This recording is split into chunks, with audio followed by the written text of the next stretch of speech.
The news media in the United States is horribly, perhaps irrevocably, broken.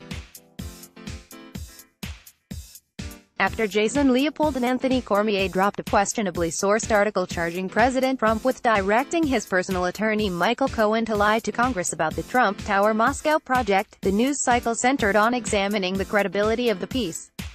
If special counsel Robert Mueller's response is indeed accurate, then the BuzzFeed piece was yet another sham, and at least one anonymous source burned Cormier and Leopold, who told different cable news networks different explanations for their sourcing. It could mark the death knell of the two reporters' careers and seriously call BuzzFeed News' legitimacy into question. That China's economic ambitions are tied to its national interest, including military power, isn't surprising. That's been the subtext of the ongoing trade dispute between Washington and Beijing since it began. That doesn't make it any less troubling to see the link between unfair economic policies and the development of the People's Liberation Army laid out plainly in a Defense Intelligence Agency report on China's military power. At a very basic level, it is a very good thing that the incoming president of the venerable American Enterprise Institute has a particular expertise in policies affecting poverty and the relief thereof. After more than 4 years of trying to expose the truth about what Planned Parenthood has been doing behind the scenes, the Center for Medical Progress is finally vindicated. Its dedication to truth has been an uphill battle, and its perseverance and dedication has paid off.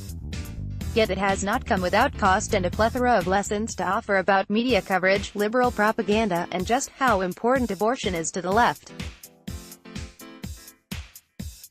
On Sunday, violent protests swept through Athens with demonstrators wielding clubs and firebombs. Their cause for outcry: a 2,000-year-old territorial claim over the name Macedonia. Greek lawmakers must reject that nationalist anger in favor of regional peace. "I will stand up for what I believe in," declared New York Democrat and new presidential candidate Sen.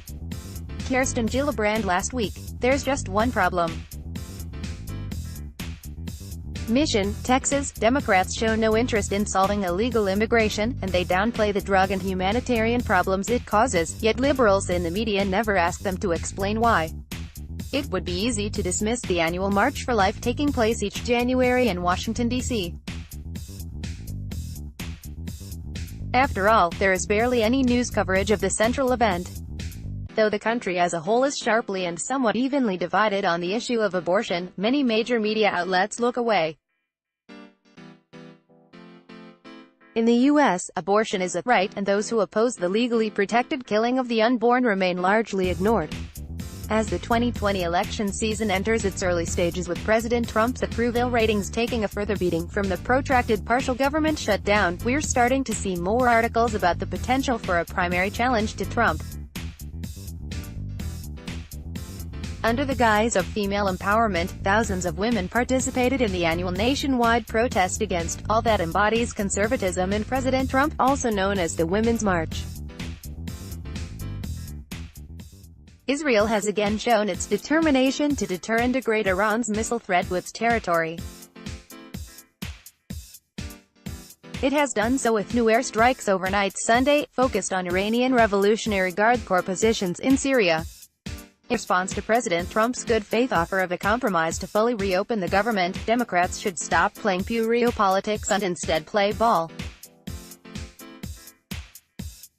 It's entirely true that China's economic growth rate has fallen to the lowest levels in 28 years, back to the dreadful stagnation of 1990, when China was only growing at 4% or so.